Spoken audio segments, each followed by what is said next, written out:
आप सभी को जय मसीह की। हम परमेश्वर पिता को धन्यवाद देते हैं कि उसने मुझे ये मौका दिया कि मैं आपके सामने वचन को रख सकूं। मैं पास्टर साहब को धन्यवाद देती हूँ, अपने संडे स्कूल के टीचर्स को धन्यवाद देती हूँ कि उन्होंने इतना अच्छा मौका दिया कि मैं परमेश्वर के वचन को आपके सामने रख सकूं। वचन में जाने से पहले हम छोटी सी प्रार्थना कर लेते हैं। परमेश्वर पिता, हम आपके चरणों के पास आते हैं। परमेश्वर पिता, हमें इतना दिन संभाल के रखा। परमेश्वर पिता, हमें इस साल के लास्ट मंथ में लाया। परमेश्वर पिता, हर दुख तकलीफ़, हर चीज़ से हमें बचा कर रखा। परमेश्वर पिता, आपका धन्यवाद देते हैं। परमेश्वर पिता, आने साल में भी हम बहुत अच्छे रह सके परमेश्वर पिता, और आपके आनंद में आगे बढ़ने वाले हो सके परमेश्वर पिता। शैतान के हमें हर दुष्युक्तों से बचाए रखे परमेश्वर पिता। हम गलत मार्ग पे ना जा सके परमेश्वर पिता। हम आपकी वचनों पर आगे बढ़ने वाले हो सके परमेश्वर पिता।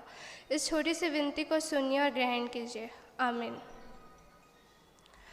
आनंद के विषय में हम बात करेंगे तो the good news of the great Joy, एक बड़े आनंद का सुसमाचार। जब हम आनंद के बारे में बात करते हैं तो हम आनंद को कैसे प्राप्त कर सकते हैं? कोई डेफिनेशन या कोई इस संसार में बोल सकता है कि मैं इस संसार में बहुत खुश हूँ, मैंने ये प्राप्त कर लिया, मैंने वो प्राप्त कर लिया, मैं कभी दुखी नहीं होऊंगा, मैं हमेशा आनंदित हूँ?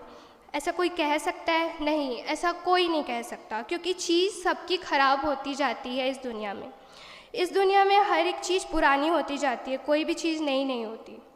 दूसरा कुरिन्थियों उसका 5:17 में हम देखते हैं, तो यदि कोई यीशु मसीह में है तो वो नई सृष्टि है, हम नए बनते जाते हैं। विश्वासी हमेशा ओल्ड नहीं होते, पुराने नहीं हो रहे हैं, हम नए होते जा रहे हैं। हम परमेश्वर के उस स्वरूप में नए बनते जा रहे हैं, और ये हमारे लिए बहुत अद्भुत बात है। इन संसार में चीज़ों में कोई आनंद नहीं है, लेकिन यहाँ जब स्वर्गदूत गड़ियड़िए के पास कहते हैं हम तुम्हें बड़े आनंद का सुसमाचार सुनाते हैं। लूका 2:8-14 तक हम देखेंगे तो यहाँ पर लिखा है, जब स्वर्गदूत गड़ियड़िए के पास गए तो कहते हैं कि हम तुम्हें बड़े आनंद का सुसमाचार सुनाते हैं। जब हम उत्पत्ति की किताब में देखते हैं तो वहाँ पर हमें एक चीज़ देखने को मिलती है। परमेश्वर सारी सृष्टि का रचना करता है और उसके बाद आदम और हवा को बनाया, और आदम बहुत आनंदित है। बहुत आनंदित रहता है, और उसका रीज़न क्या है? वहाँ के पेड़ पौधे, वहाँ का सुंदर वातावरण, क्या है उसके आनंद का रीज़न? क्या आनंद बहुत खूबसूरत है इसलिए वह बहुत आनंदित है? नहीं, क्योंकि हम जानते हैं कि आदम ने पाप किया, तब उसके पास सारी चीज़ थी, वो वैसा ही था जैसे परमेश्वर ने बनाया था। लेकिन एक चीज़ हम यहाँ देखते हैं कि एक चीज़ उसे वहाँ बहुत आनंदित करती है, और वहाँ है परमेश्वर का उसके साथ होना। और जब परमेश्वर उसके साथ है तो आदम बहुत आनंदित था। लेकिन एक दिन आदम ने परमेश्वर की बात का उल्लंघन किया और वो पाप में गिर गया। और उसके बाद लिखा है कि उसके जीवन में 3 चीज़ें आईं। पहला डर, दूसरा शर्म, तीसरा गिल्टी फील होना। आप इस दुनिया में किसी के पास भी जाइए, 3 चीज़ें उनकी लाइफ में होती ही है। पहला डर, दूसरा शर्म, तीसरा गिल्टी फील करना। क्या आप किसी चीज़ में गिल्टी फील करते हो? ये अगर आप किसी को पूछेंगे वो यही बोलेगा कि हाँ, मैंने कुछ किया था जिससे मुझे डर है, मुझे शर्म है, मुझे गिल्टी फील होता है। अब हम देखते हैं कि मसीह जीवन में आनंद का जीवन का क्या है। मसीह के द्वारा जीवन जीने से सच्ची खुशी और शांति मिलती है। हम परमेश्वर के वचन पर आगे बढ़ेंगे, हम उसकी आज्ञाओं पर चलेंगे तो हमें आनंदित जीवन मिलेगी। हम शैतान के मार्ग पर जाएंगे तो हमें कुछ हासिल नहीं होगा।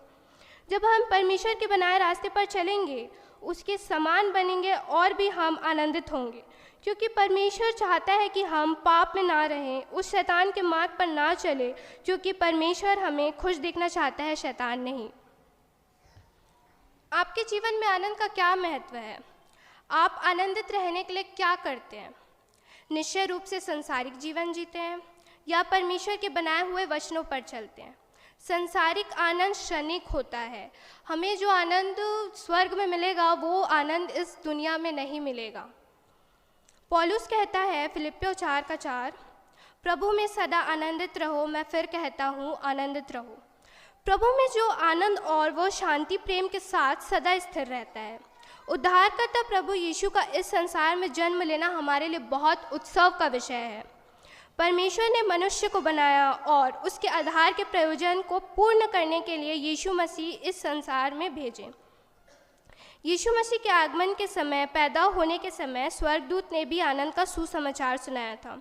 लूका 2:9 से 10:11 हम पढ़ते हैं। और प्रभु का एक दूत उसने पास आ खड़ा हुआ और प्रभु का एक तेज उसके चारों ओर चमका और वे बहुत डर गए। वह स्वर्गदूत ने उसने कहा, मत डरो, क्योंकि देखो मैं तुम्हें बड़े आनंद का सुसमाचार सुनाता हूँ जो सब लोगों के लिए होगा, कि आज दाऊद के नगर में तुम्हारे लिए एक उद्धारकर्ता जन्मा है और यही मसीह यीशु है। परमेश्वर का इस जगत में मानव रूप धारण करना। परमेश्वर ने अपने बेटे को इस पृथ्वी पर भेजा। वह साधारण बालक के रूप में इस दुनिया में आया। कोई बड़े महलों पर तो पैदा नहीं हुआ या फिर किसी राजा के, वो तो चाहता भी था कि वो किसी बड़े महल में पैदा हुए या वो किसी राजा के रूप में आए, वो ऐसा नहीं चाहा, बल्कि उसने एक साधारण रूप धारण किया और वो बालक के रूप में इस धरती पर आए। परमेश्वर अपनी योजना को पूर्ण करने के लिए कुंवारी अविवाहित कन्या मरियम को चुना। किसी राजकुमारी रानी या किसी साधारण कन्या को चुना। वो किसी रानी या फिर किसी महलों में रहने वाली राजकुमारी किसी को नहीं, सिर्फ उसने एक साधारण कन्या को चुना, या कोई याजक की पुत्री को नहीं, सिर्फ उसने एक साधारण कन्या को चुना। और फिर मरियम ने भी परमेश्वर की इच्छा को स्वीकार किया और आदर दिया। इस प्रकार जैसे हम देखते हैं, जब मरियम ने परमेश्वर की इच्छा को माना, वैसे ही हमें भी परमेश्वर की इच्छा को सुनकर हमें उसे स्वीकार करना चाहिए।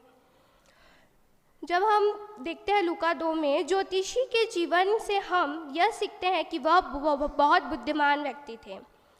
इनके विषय में हमने ये मालूम जाना चाहिए कि जो गैर यहूदी थे, ज्योतिषी विद्या के द्वारा जब हम उन्हें मालूम पड़ता है कि कोई बड़ा राजा पैदा हुआ है, तो वे उसका दर्शन के लिए उपहार लेकर घर से उपहार तैयार करके बल्कि रास्ते में बालक पे नहीं, बल्कि घर से उन्होंने रेडी करके कुछ सोना मुरलोबान लेकर गए और परमेश्वर का दर्शन किया। और यहाँ भी स्पष्ट हो जाता है कि यीशु मसीह कोई जाति विशेष का परमेश्वर नहीं है, वो सबका परमेश्वर है। आज जो अन्य जाति प्रभु पर विश्वास करते हैं, उनको भी परमेश्वर अपनाता है। चरवाहों का विशेष महत्व। इस समय चरवाहों का समाज में कोई सम्मानजनक स्थान था ही नहीं। उस समय जब चरवाहे थे, उनका कोई सम्मानजनक स्थान था ही नहीं। यहूदी लोग उसे तुच्छ समझते थे।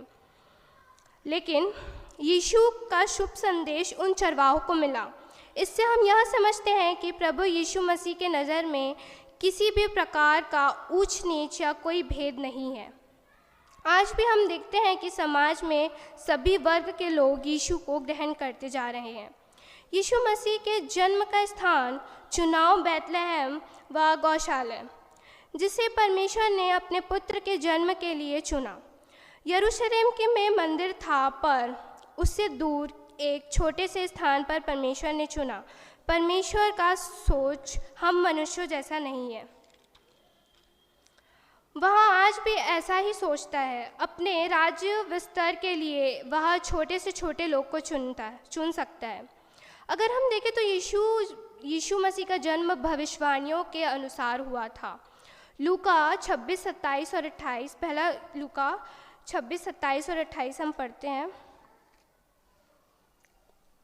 6वें महीने में परमेश्वर की ओर से जिब्राइल स्वर्गदूत गलील के नासरत नगर में एक कुंवारी के पास भेजा गया, जिसकी मंगनी यूसुफ नामक दाऊद के घराने में एक पुरुष से हुई थी। उस कुंवारी का नाम मरियम था। स्वर्गदूत ने उसके पास भीतर आकर कहा, आनंद और जय तेरी हो, जिस पर ईश्वर का अनुग्रह हुआ है। इस वचन में लिखा है कि वो स्वर्गदूत भेजा गया था अपनी मर्जी से नहीं आया। परमेश्वर ने मरियम के पास भेजा था यह कहने के लिए कि उद्धारकर्ता तेरे द्वारा जन्म लेगा। और यह बात बता दो कि भविष्यवाणी में लिखा है कि दाऊद की कुल में से एक कुल निकलेगा। और ऐसा लिखा है कि यूसुफ जिसकी उसके साथ मंगनी हुई थी वे कुल का ही था, वो दाऊद के कुल का ही था। और यहाँ ये भविष्यवाणी पूरी हो जाती है। और तेरे एक पुत्र उत्पन्न होगा, तू उसका नाम यीशु रखना। साथ ही हम देखते हैं कि यीशु नाम का अर्थ होता है उद्धार करता, मतलब परमेश्वर तुम्हारे साथ रहेगा और वो उद्धार करेगा। और उसी समय यूसुफ को मालूम पड़ा कि उसकी होने वाली पत्नी गर्भवती है और वे उसको छोड़ना चाहता था। उसी दिन स्वर्गदूत उसे भी दर्शन देकर बता दिया। लिखा है मत्ती की पुस्तक 1:21 में, वह पुत्र जनेगी और तू उसका नाम यीशु रखना, क्योंकि वह अपने लोगों से उनके पापों का उद्धार करेगा। 22 में भी हम देखते हैं, यहाँ सब कुछ इसलिए हुआ है जो वचन प्रभु ने भविष्यवक्ता द्वारा कहा था वह पूरा हो। यहाँ यूसुफ को स्वर्गदूत ने बताया कि जो भविष्यवाणी यशाया के द्वारा हुई थी ये भविष्यवाणी पूरी होगी और मरियम द्वारा उद्धारकर्ता का जन्म होगा। मैंने आपको पहले ही बताया था कि यीशु का जन्म भविष्यवाणी के द्वारा हुआ।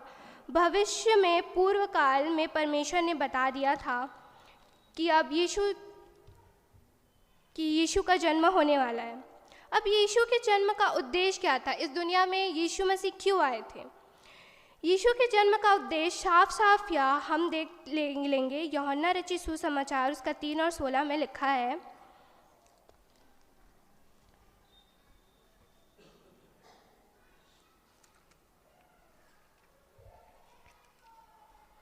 क्योंकि परमेश्वर ने जगत से ऐसा प्रेम रखा कि उसने अपना एकलौता पुत्र दे दिया, ताकि जो कोई उस पर विश्वास करे वो नाश ना हो परंतु अनंत जीवन पाए।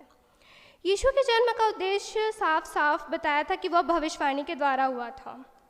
क्योंकि अगर हम यूहन्ना रचित सुसमाचार 16 में देखते हैं, क्योंकि परमेश्वर ने जगत से ऐसा प्रेम किया कि उसने अपना एकलौता पुत्र दे दिया, ताकि जो कोई फिर उस पर विश्वास करे वो नाश ना हो परंतु अनंत जीवन पाए।